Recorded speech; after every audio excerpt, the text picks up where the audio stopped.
Chapter 23, Improvising a Temple. Garasara. Do what thou wilt shall be the whole of the law. This letter has been provoked by points discussed in your recent visit. As some of your daily practices are ceremonial, it should not come amiss to vouchsafe a few hints of practical service. For in ritual magic, it will of course be the first care to get everything balanced and tidy. If you propose to erect a regular temple, the most precise instructions in every detail are given in Book 4, Part 2. But I haven't so much as seen a copy for years. There is a good deal scattered about in Part 3, Magic, which you have, especially about the 4 elemental weapons. But if circumstances deny you for the moment the means of carrying out this edification as the ideal would have it, you can certainly do your best to create a fairly satisfactory, above all, workable, substitute. By the way, note the moral aspect of a house, as displayed in our language. Edification, house-making, from Latin eds, house. Economy, house ruling, from the Greek house and law. I was often reduced to such expedients when wandering in strange lands, camping on glaciers, and so on. I fixed it workably well. In Mexico, DF for instance, I took my bedroom itself for the circle, my night table for the altar, my candle for the lamp, and I made the weapons compact. I had a wand 8 inches long, all precious stones and enamel, to represent the tree of life, within, an iron tube containing quicksilver, very correct, lordly, and damsely. What a club! Also, bought, a silver gilt cup, for air and earth. I made one sachet of rose petals in yellow silk, and another in green silk packed with salt. In the wilds it was easy, agreeable and most efficacious to make a circle, and build an altar, of stones. My alpine lantern served admirably for the lamp. It did double duty when required, for example in partaking of the sacrament of the 4 elements, it served for fire. But your conditions are not so restricted as this. Let us consider what one can do with an ordinary house, such as you are happy enough to possess. First of all, it is of immense advantage to have a room specially consecrated to the work, never used for any other purpose, and never entered by any other person than yourself, unless it were another initiate, either for inspection or in case you were working together. The aura accumulates with the regularity and frequency of use. The first point is the banishing. Everything is to be removed from the room which is not absolutely necessary to the work. In this country, one must attend to the heating. An electric stove in the east or the south is best. It must not need attention. One can usually buy stoves with excellent appropriate symbolism. Last time I did this, 13E.V. I got a perfect for anti-adherents. The circular copper bowl, with the central disc as the source of heat, is unsurpassable. The walls should be self-colored, a neutral tint, green, gray or blue-gray, and entirely bare, unless you put up, in the proper quarters, the proper designs, such as the watchtowers. See the Equinox I, 7.1. Remember that your east, your Qibla, is Boleskine House, which is as near as possible due north from Plymouth. Find north by the shadow of a vertical rod and noon, or by the pole star. Work out the angle as usual. The style of revealing may be just on the N wall to make your east. Next, your circle. The floor ought to be earth green, but white will serve, or black. A Masonic carpet is not at all bad. The circle itself should be as shown in Book 4 inches, Part 2, but as this volume is probably unavailable, ask me to show you the large painted diagram in my portfolio when next you visit me, and we can arrange for it to be copied. This should then be painted in the correct colors on the floor, the square to the north, your east. The altar must fit exactly the square of Tifereth. It is best made as a cupboard, of oak or acacia, by preference. It can then be used to hold reserves of incense and other requisites. Note that the height of the altar has to suit your convenience. It is consequently in direct relation with your own stature. In proportion, it is a double cube. This then determines the size of your circle. In fact, the entire apparatus and furniture is a geometrical function of yourself. Consider it all as a projection of yourself in terms of these conventional formulae. A convention does really mean that which is convenient. How abject, then, to obey a self-styled convention which is actually as inconvenient as possible. 2. Next, the lamp. This may be of silver, or silver gilt, to represent the path of Jaimal, and is to be hung from the ceiling exactly above the center of the altar. There are plenty of old church lamps which serve very well. The light is to be from a wick in a floating cork in a glass of olive oil. I hope you can get it. It is really desirable to make this as near the ever-burning lamp of the Rosicrucians as possible. It is not a drawback that this implies frequent attention. Now for the weapons. The wand.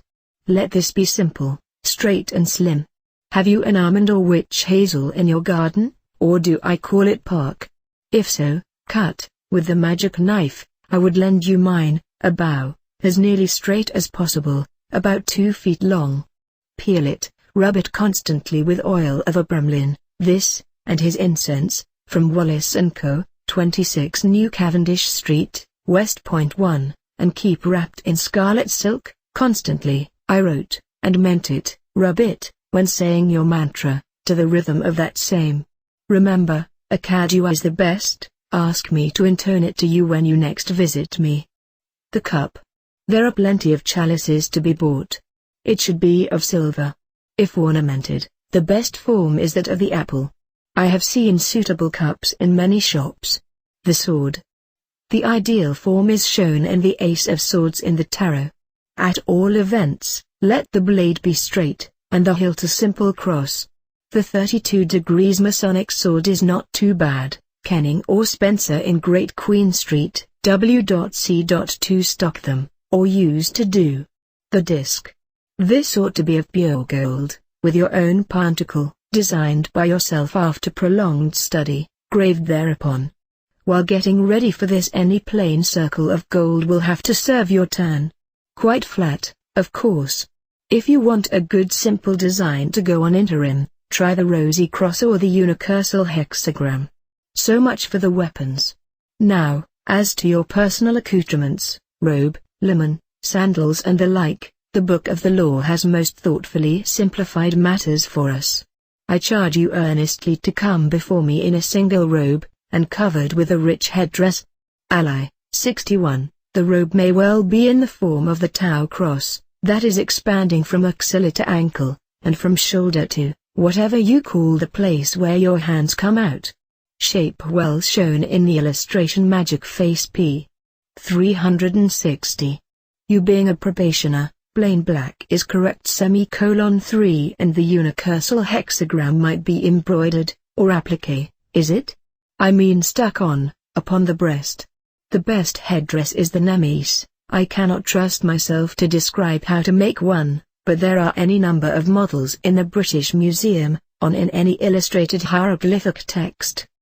The Sphinx wears one, and there is a photograph, showing the shape and structure very clearly, in the Equinox I.1, frontispiece to supplement.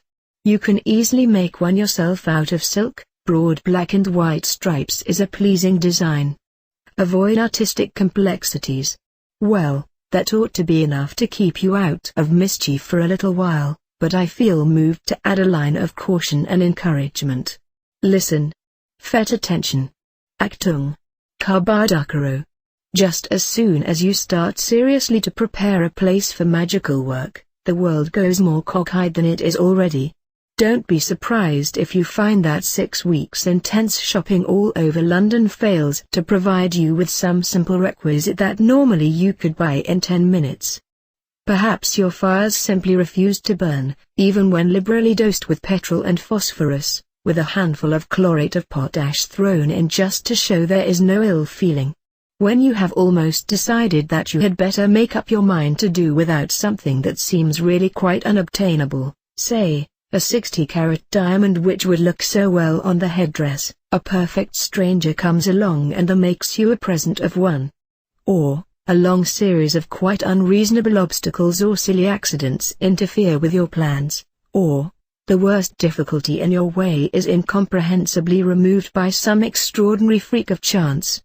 Or, In a word, you seem to have strolled into a world where, well, it might be going too far to say that the law of cause and effect is suspended, but at least the law of probability seems to be playing practical jokes on you. This means that your maneuvers have somehow attracted the notice of the astral plane. Your new neighbors, may I call them, are taking an interest in the latest tenderfoot, some to welcome, to do all they can to help you to settle down, others indignant or apprehensive at this disturbance of routine. This is where your banishings and invocations come to the rescue.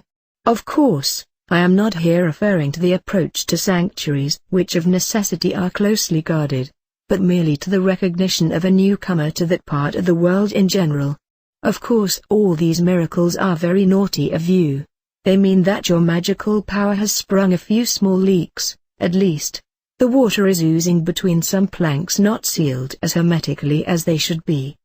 But oh, and this is naughtier still, it is a blessed comfort that they happen, that chance, coincidence and all the rest will simply not explain it all away, that your new vision of life is not a dream, but part and parcel of experience forevermore, real as any other manifestation of reality through sense such as is common to all men. And this brings us, it has been a long way round, from the suggestion of your visit to the question, hitherto unanswered, in your letter. You raise so vast and razor-edged a question when you write of the supposed antinomy of soul and sense that it seemed better to withhold comment until this later letter. Much meditation was most needful to compress the answer within reasonable limits. Even to give it form at all is no easy matter. For this is probably the symptom of the earliest stirring of the mind of the caveman to reflection, thereunto moved by other symptoms, those of the morning after following upon the night before. It is, have we not already dealt with that matter after a fashion? Evidence of disease when an organ become aware of its own modes of motion. Certainly the mere fact of questioning life bears witness to some interruption of its flow, just as a ripple on an even stream tells of a rock submerged. The fiercer the torrent and the bigger the obstacle, the greater the disturbance to the surface. Have I not seen them in the Broad 8 feet high? Lethargic folk with no wild impulse of will make it through life in bovine apathy. We may well note that, in a sense, the rage of the water seems to our perturbed imagining actually to increase and multiply the obstructions. There is a critical point beyond which the ripples fight each other. That, in short, is a picture of you. You have mistaken the flurry of passing over some actual snag for a snag in itself. You put the blame onto your own quite rational attempts to overcome difficulties. The secret of the trick of getting past the rocks is elasticity, yet it is that very quality with which you reproach yourself. We even, at the worst, reach the state for which Buddhism, in the East presents most ably the case, as in the West, does James Thomson, B.V., in The City of Dreadful Night. We come to wish for, or, more truly to think that we wish for blessed nirvana's sinless stainless peace, or some such twaddle. Thank God I can't recall Arnold's mawkish and unmanly phrase, and B.V.'s dateless oblivion and divine repose. I insist on the think that you wish, because, if the real you did really wish the real that, you could never have come to exist at all. But I don't exist. I know, let's get on. Note, please, how sophistically unconvincing are the Buddhist theories of how we ever got into this mess. First cause, ignorance. Way out, then, knowledge. Okay, that implies a knower, a thing known, and so on and so forth. Thought all the 3 waste paper baskets of the law. Analyzed, it turns out to be nonsense all dolled up to look like thinking. And there is no genuine explanation of the origin of the will to be. How different, how simple, how self-evident, is the doctrine of the Book of the Law. There are any number of passages dealing with this matter in my writings. Let's forget them, and keep to the text. Cap. I.V. 26. My ecstasy, the consciousness of the continuity of existence, the omnipresence of my body. V. 30. This is the creation of the world, that the pain of division is as nothing, and the joy of dissolution all. There is a Kabbalistic inner meaning in this text. The pain, for instance, may be read 17 times 22 the expression of star love, and so on, all too complicated for this time and place. v. 32. Then the joys of my love, that is the fulfillment of all possible experiences, will redeem ye from all pain. v. 58. I give unimaginable joys on earth, certainty, not faith, while in life, upon death, peace unutterable, rest, ecstasy. Cap. 2, v. 9. Remember all ye that existence is pure joy, that all the sorrows are but as shadows. They pass and are done, but there is that which remains. The continuation is amusing. VV 10 and 11 read, O prophet! Thou hast ill will to learn this writing. I see thee hate the hand and the pen, but I am stronger. At the time I was a hard-shell Buddhist, sent out a New Year's card wishing you a speedy termination of existence. And this as a young man, with the world at my feet. It only goes to show. VV 19:20. Is a god to live in a dog? No. But the highest are of us. Beauty and strength, leaping laughter and delicious languor, force and fire, are of us. This chapter returns over and over again to this theme in one form or another. What is really more significant is the hidden, the unexpressed, soul of the book, the way in which it leaps into wild spate of rhapsody on any excuse or no excuse. This is surely more convincing than some dreary thesis plodding along doggedly with the proof that God is good, every sentence creaking with your chalk's tones and squeaking with the twinges of your toe. Yet just because I proclaim a doctrine of joy in the language of joy, people, dull camels, say I am not serious. Yet I have found pleasure in harnessing the winged horses of the sun to the plowshare of reason, in showing the validity of this doctrine in detail. It satisfies my sense of rhythm and of symmetry to explain that every experience, no matter what, must of necessity be a gain of grandeur, of grip, of comprehension and enjoyment, ever growing as complexity and simplicity succeed each other in sublime systole and diastole, in strophe and antistrophe chanting against each other to the stars of the night and of the morning. Greater than peace, the glow of satisfaction at achievement. It is not eternal, rather, it whets the appetite for another adventure. Peace equals 189 equals 7 times 9 times 3, the Venusian plus lunar form of unity.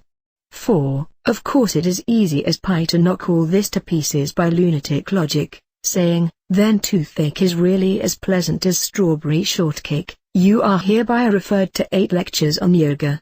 None of the terms I am using have been, or can be defined. All my propositions amount to no more than tautology. A is A. You may even quote the book of the law itself, now a curse upon because and his kin. Enough of because. Be he damned for a dog. Al 2, 28-33. These things stink of ignoratio elenchi, or something painfully like it, as sort of slipping up a cog, of confusing the planes of willfully misunderstanding the gist of an argument. All magicians, by the way, ought to be grounded solidly in formal logic. Never forget, at the least, how simple it is to make a maniac's hell broth of any proposition, however plain to common sense. All the above, now Buddhism refuted. Yet it is a possibility and therefore one facet of truth. Rest is an idea, so immobility is one of the moving states. A certain state of mind is, almost by definition, eternal, yet it most assuredly begins and ends. And so on forever. I fear it will be nugatory, pleonastic, and several other lovely long adjectives, to try to guard you from these hydra-headed and protean booby traps. You must tackle them yourself as they arise, and deal with them as best you can, always remembering that often enough you cannot tell which is you and which is the monkey puzzle, or who has won. Everybody's won, so everybody must have a prize applies beautifully. And none of it all matters a row of haricots verts sautés, for the conclusion must always be doubt. See that beastly book of lies again, there's a gorgeous chapter about it 6, and the practical moral is this: these contradictions don't occur, or don't matter, in neshkama. Also, it might help you quite a lot, by encouraging you when depressed, or amusing you when you want to relax, to read Sir Palamade the Saracen, Supplement to the Equinox, Volume I, Number 4. I expect quite a few of his tragicomic misadventures will be already familiar to you in one disguise or another. And if the above remarks should embolden you to exclaim, perhaps a little drink would do me no great harm, I shall feel that I have deserved well of my country. 4. Silipa Aleph, after Abelice, the word of the last oracle is Trink. 5. This plaint of yours tails off, and perks up in so doing, with confession of ambition, and considerations of what you must leave over to your next life. Very right. But all that is covered by your general program. It is proper to assimilate these ideas with the fundamental structure of your mind. Perhaps I had better leave the life and opinion of Battling Bill, the Ballarat bruiser till, shall we say, 6 incarnations ahead, but perhaps you have acquired that already. No, better still, concentrate on the next step. After all, it is the only one you can take, isn't it?